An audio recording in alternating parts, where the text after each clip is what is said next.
జరుగుతున్నాయి. కాబట్టి మరి ఇక్కడ ఉన్నటువంటి వారు రక్షణ పొందకుండా ఉంటే చేస్తూ తెలియజేస్తున్నాను.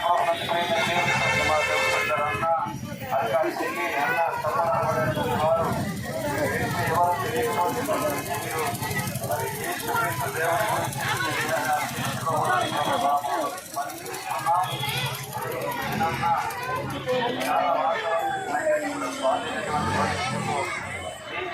కాబట్టి అన్న ఖచ్చితమైనటువంటి వారు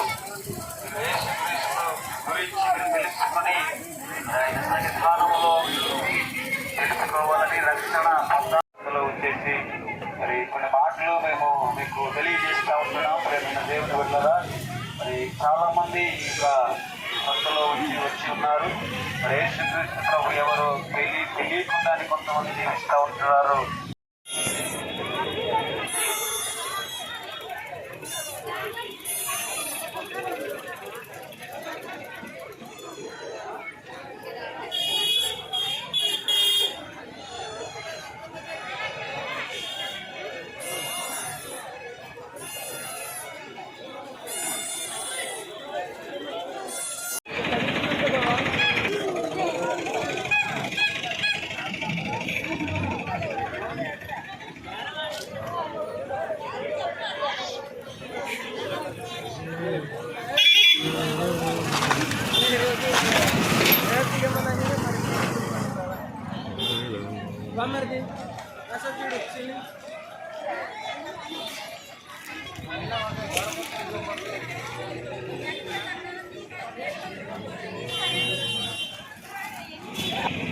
ప్రభువైన యేసుక్రీస్తు వారి అద్వితీయ శ్రేష్ఠమైన నామములో ఈ యొక్క కాశీపట్నం అనేక ప్రాంతాల నుండి పలు ప్రాంతాల నుండి కొన్ని కిలోమీటర్ల దూరాన్ని ప్రయాణం చేసుకుంటూ కాలినడకన వచ్చేవారు కొందరు, మరికొందరు అయితే ఎన్నో ప్రయాసాలు పడుతూ ఈ యొక్క సొంత ప్రాంతానికి చేరుకుని ఉన్నాం.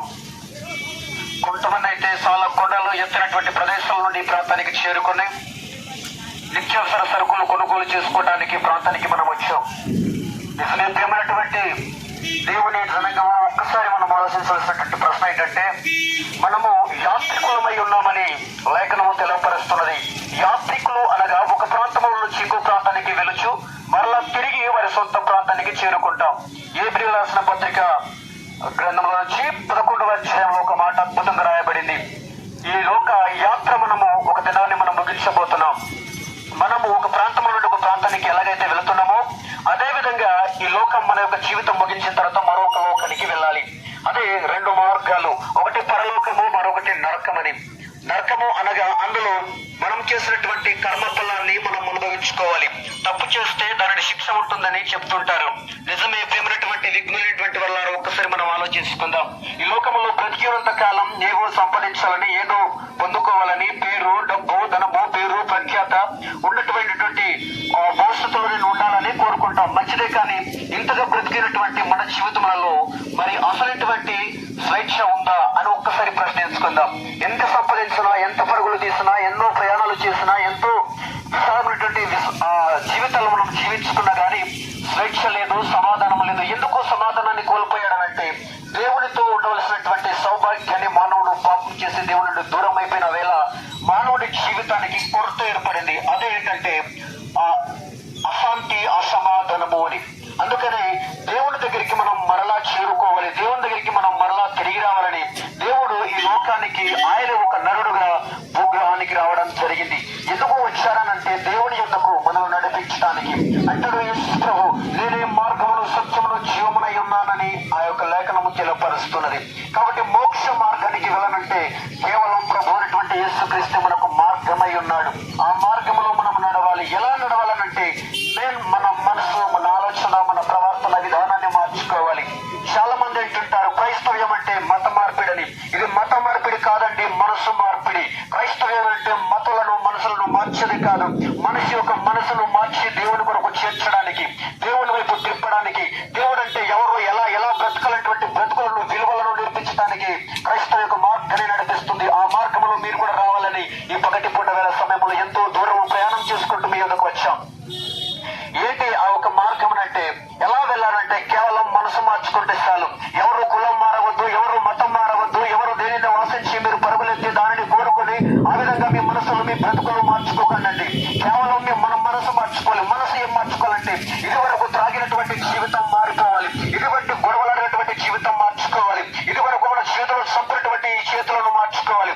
ఒకరికొకప్పుడు అనేక మనసులను చెప్పుకొని అనేక విధమైనటువంటి పాపములతో పాల్పడినటువంటి ఈ పాదాలు, ఈ చేతులు పరిశుద్ధత వైపులకు నడిపించబడాలని దేవుడు కోరుకుంటున్నాడు. అందుకే కల్వరి శిలువలో యేసుక్రీస్తు ఈ 2026 సంవత్సరాల క్రితంలో నుండి ఒక నరావతారుడిగా లోకానికి వచ్చి అందరూ చూస్తుండగానే అదిగో కల్వరి శిలువలో గొలపతున్నటువంటి ప్లేస్ లో ఆయన చిత్ర హింసలు పడుతూ రక్తాన్ని కారుస్తూ పక్కన పల్లె పొట్టు కొడుతూ రకమైనటువంటి పలు హింసలు పెడుతున్నా ఎందుకు విధమైనటువంటి సహానుభూతి త్యాగశీలుడు ఎందుకు ఓర్చుకుంటున్నాడంటే ఇదిగో నశించిపోతున్నటువంటి మన కొరకే ఆయన లోకానికి వచ్చాడు.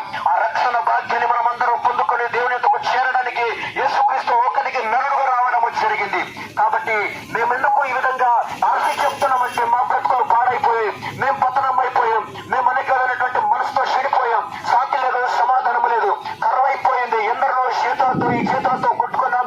ఎంతో ఇలాంటి సంతాలోనికి వచ్చి ఎందరిలో తిట్టుకుంటూ తల్లుకుంటూ కొట్లాడుకుంటూ మా బ్రతుకులు పాడు చేసినటువంటి ఆ దినాలలో ఏంటి సమాధానకరమైనటువంటి మార్గం ఏదైనా ఉందంటే ఈ విధంగానే సువార్త ద్వారా మేము రక్షింపబడి మా మనసును మార్చుకొని ఆలోచన విధానాన్ని మార్చుకొని నేర్చుకొని దేవుని పాద సన్నిధిలో మేము వెళ్ళిన తర్వాత మా బ్రతుకులు మారాయి, ఆశలు మారాయి, ఉద్దేశాలు మారాయి, కోరికలు మారాయి.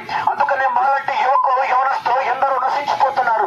కొందరైతే త్రాగుడుతో, మరికొందరైతే భయంకరమైనటువంటి పాపం వ్యసనాలతో బానిసలైపోయి దేవుని నుండి దూరముగా బ్రతుకుతో శాంతి సమాధానము లేకుండా అనేక కుటుంబాలలో చూస్తే మనం చూస్తుంటాం. టీవీ ఆన్ చేయగానే తండ్రిని చెప్పినటువంటి కుమారుడు, తల్లిని చెప్పినటువంటి కుమార్తె, ఈ విధమైనటువంటి వార్తలు వస్తూ ఉంటున్నాయి. మనం చూస్తూనే ఉన్నాం. ఎప్పుడు ఏ సమయం మానవుని జీవితము, మానవునికి మరణం సంభవిస్తుందో మనకు తెలియదు. కాబట్టి మరణించే ముందు ఆ మార్గం ఏంటో మనము గమనించుకుందాం. మరణించే ముందు ఆ మార్గం ఏంటో మనం తెలుసుకుందాం. అందుకనే తెలియపరచడానికి ఈ లోకానికి యేసుక్రీస్తు వారు వచ్చారు. అందులో వాక్యం రాయబడింది, సర్వలోకమునకు వెళ్లి సర్వ సృష్టిని సువార్తను ప్రకటించండి అని ప్రభువు వారు మాకు ఇచ్చినటువంటి ఆజ్ఞ మేరకు మరి ఈ విధంగా ఈ సొంత వేళలో సువార్త ప్రకటించడానికి మేము వచ్చాం. మిమ్మల్ని ఎవరిని కూడా ప్రలోభాలకి గురిపెట్టలేదండి. ఎవరిని పత్రికలు ఇచ్చి కానీ మిమ్మల్ని బలవంతం మేము పెట్టలేదు. ప్రేమతో సువార్త మాత్రమే మేము ప్రకటించాం. అది మీరు మంచి అయితే స్వీకరించండి, చెడైతే విడిచిపెట్టండి.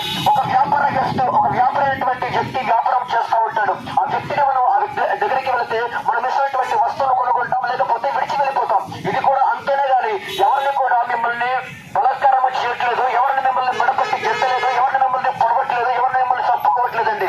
కేవలం మీ మనసును మార్చుకొని, మీ మనసుని ఉద్దేశాలను, భావాలను, కోరికలను మార్చుకొని శాంతి సమాధానకరమైనటువంటి వార్త మిమ్మల్ని ప్రకటించడానికి వచ్చేది. ఈ విధమైనటువంటి మార్గంలో మీరు వస్తే మీరు కూడా సమాధానం పొందుకుంటారు, ఆశ్రదలు పొందుకుంటారు. ఈ లోకంలో మనం విచ్చాడు తిరిగినటువంటి చేసినటువంటి ఈ పాపాన్ని, కర్మాన్ని, ఫలాన్ని మనం ఒక రోజు అనుభవించడం తప్పదు.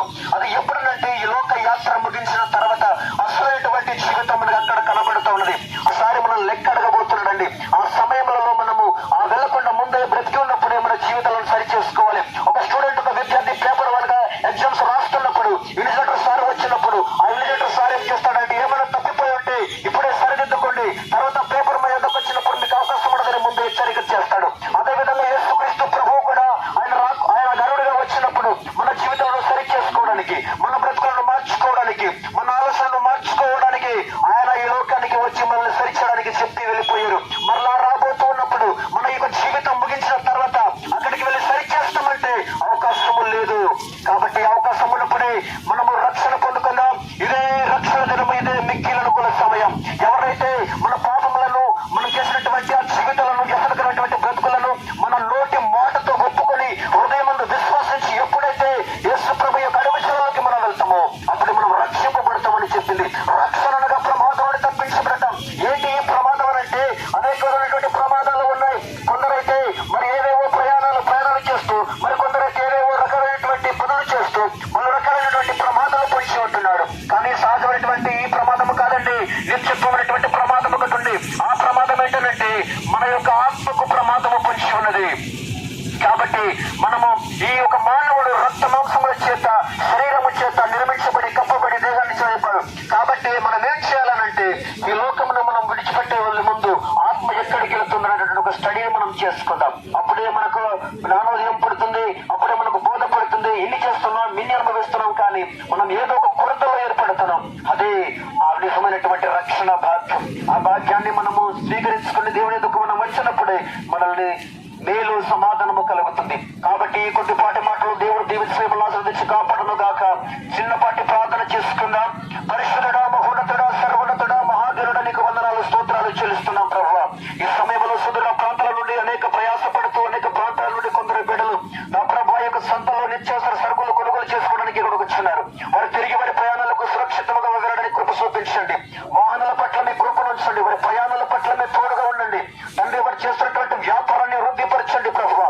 రైతులు కష్టపడుతున్నటువంటి ప్రతి కష్టాన్ని, ఫలితాన్ని ఆశీర్వాదకరంగా వారు ఉండడానికి సహాయం వచ్చి ప్రార్థిస్తున్నాం. వారు ఎక్కడెక్కడ నుండి అయితే వచ్చారో ప్రభువా, మరలా వారి స్వగృహాలకు వారు చేరేంత వరకు మీ సన్నిధి, మీ కృప వారి తోడు నడిపించి సహాయం చేసి మహిమ పొందమని ఈ యొక్క